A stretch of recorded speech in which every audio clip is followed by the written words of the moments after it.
নমস্কার সবাইকে বন্ধুরা, আজকে 21 জুন 2024 ইংরেজি ত্রিপুরা দর্পণ পত্রিকায় উঠে আসা দু একটি বিশেষ গুরুত্বপূর্ণ হেডলাইনের বিস্তারিত আলোচনা কি দেওয়া হয়েছে সেটা এখন আমরা দেখব।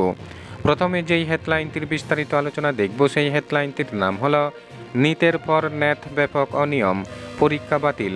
এখানে বলা হচ্ছে ইউজিসি নেট পরীক্ষা বাতিলকে ঘিরে ব্যাপক বিতর্কের মধ্যে শিক্ষা মন্ত্রক বলেছে পরীক্ষাটি বাতিল করা হয়েছে কারণ এ ব্যাপারে ইউজিসি কিছু তথ্য পেয়েছিল।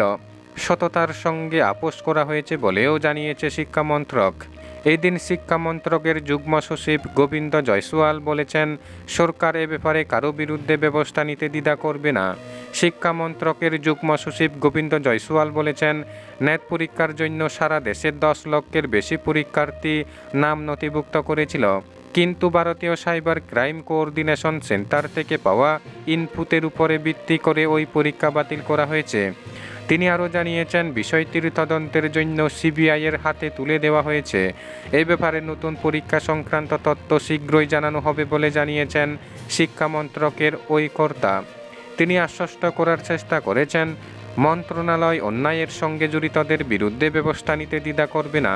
শিক্ষা মন্ত্রকের কর্তা বলেছে, এই মুহূর্তে যখন তদন্ত চলছে সেই সময় এর থেকে বেশি আর কিছু বলা সম্ভবপর নয়। এনটিএর নিজস্ব ব্যবস্থা রয়েছে, সেখানে অনেকেই যুক্ত এবং পুরো বিষয়টি তদন্তের অধীন বলে জানিয়েছেন তিনি। নেট পরীক্ষা পরিচালনার দায়িত্বে ছিল ন্যাশনাল টেস্টিং এজেন্সি। ইতিমধ্যেই এই সংস্থা নিট ইউজিসি পরীক্ষায় অনিয়মের অভিযোগে সমালোচিত হয়েছে। প্রায় 24 লক্ষ পরীক্ষার্থী পরীক্ষা দিয়েছিল। এই পরীক্ষায় ব্যাপক অনিয়মের অভিযোগে দেশব্যাপী বিভিন্ন জায়গায় বিক্ষোভ চলছে। পুনরায় নিট পরীক্ষা নেওয়ার দাবিতে আন্দোলনও চলছে বিভিন্ন জায়গায়। শিক্ষা মন্ত্রকের কর্তা বলেছেন, এবার নেট পরীক্ষা ওএমআরসিতে নেওয়ার কথা হয়েছিল। গত 4 বছরের অভিজ্ঞতার ভিত্তিতে এবং বিভিন্ন মাধ্যম থেকে পাওয়া ইনপুটের উপরে ভিত্তি করে পরীক্ষা ওএমআরসিতে নেওয়ার সিদ্ধান্ত নেওয়া হয়েছিল।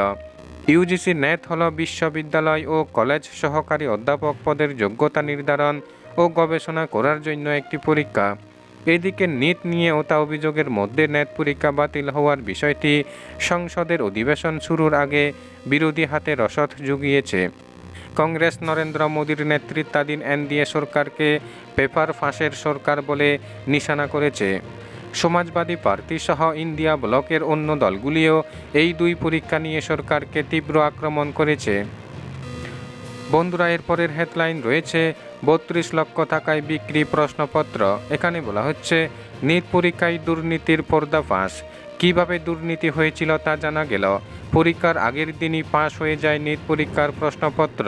30 থেকে 32 লক্ষ টাকার বিনিময়ে নিট পরীক্ষার প্রশ্নপত্র পাশ করা হয়েছিল। পুলিশের দাবি, অভিযুক্ত অমিত আনন্দ নিজেই এই স্বীকারোক্তি দিয়েছে। ডাক্তারি পরীক্ষা, প্রবেশিকা পরীক্ষা, নিট নিয়ে বিস্তর দুর্নীতির অভিযোগ উঠেছে। পরীক্ষার প্রশ্নপত্র ফাঁস থেকে শুরু করে মেধা তালিকায় জালিয়াতির একাধিক অভিযোগ উঠেছে। গত সপ্তাহেই পুলিশ বিহার থেকে নিট দুর্নীতির অভিযুক্ত 13 জনকে গ্রেপ্তার করেছে। জানা গিয়েছে, নিট দুর্নীতির মাস্টার মাইন্ড অমিত আনন্দ। পুলিশি জেরায় অমিত স্বীকার করে নিয়েছে যে পরীক্ষার আগের দিনই প্রশ্নপত্র ফাঁস করা হয়েছিল। কত টাকায় সেই প্রশ্নপত্র বিক্রি হয়েছিল তাও জানা গিয়েছে। জেরায় অমিত জানিয়েছে, পড়ুয়াদের কাছ থেকে মাথাপিছু 30 থেকে 32 লক্ষ টাকা করে নেওয়া হয়েছিল। ওই টাকার বিনিময়ে শুধু প্রশ্নপত্র ফাঁসই নয়, পরীক্ষার্থীদের রাতভর উত্তরগুলি পাখি পড়ার মতো পড়ানো হয়েছিল, যাতে তারা পরীক্ষায় সমস্ত উত্তর লিখে আসতে পারে। পুলিশ অমিতের ফ্ল্যাটে তল্লাশি চালিয়ে যে পোড়া কাগজ পেয়েছিল তা নিটের প্রশ্ন ও উত্তরপত্রের কপি।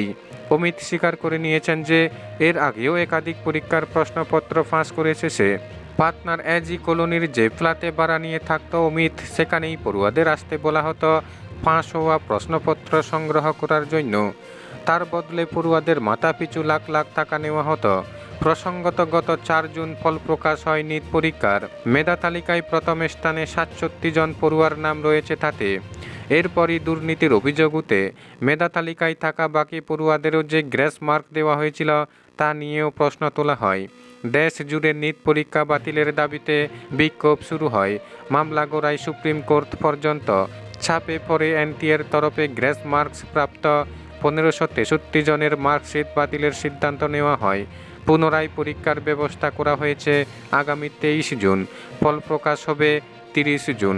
তবে সুপ্রিম কোর্টের তরফে সাফ জানিয়ে দেওয়া হয়েছে, কোনোভাবেই নিটের কাউন্সেলিং বাতিল করা যাবে না। সিবিআই তদন্তের আর্জিও খারিজ করে দেওয়া হয়েছে। আগামী 6 জুলাই নিটের কাউন্সেলিং হবে। তবে বদলে যেতে পারে নিটের গোটা মেধা তালিকায়, নাম বাদ পড়তে পারে র্যাঙ্ক করা ছাত্রছাত্রীদের। গ্রেস মার্কস বাতিলের সিদ্ধান্ত নেওয়ার পরই মেধা তালিকায় এই বড় অদলবদল হতে পারে বলে জানা গিয়েছে। নিট নিয়ে দুর্নীতির মামলায় সুপ্রিম কোর্টে এনটিএ জানিয়েছে, গ্রেস মার্কস পাওয়া 1563 জন পড়ুয়ার স্কোর বোর্ড বাতিল করে দেওয়া হয়েছে। তাদের পুনরায় পরীক্ষা নেওয়া হবে। পরীক্ষার ঘোষণার পরই জল্পনা শুরু হয়েছে যে নিটের মেধা তালিকাও বদলে যাবে। বাদ পড়তে পারে কমপক্ষে 6 জন কৃতি পড়ুয়ার নাম। এই পড়ুয়ারা গ্রেস মার্কসের দৌলতেই মেধা তালিকায় জায়গা পেয়েছিল বলে জানা গিয়েছে। বন্ধুরা, খবর আপাতত এই পর্যন্ত। বাকি থাকা হেডলাইনগুলির বিস্তারিত আলোচনা পরবর্তী ভিডিওতে তুলে ধরা হবে। ধন্যবাদ সবাইকে ভিডিওটি দেখার জন্য।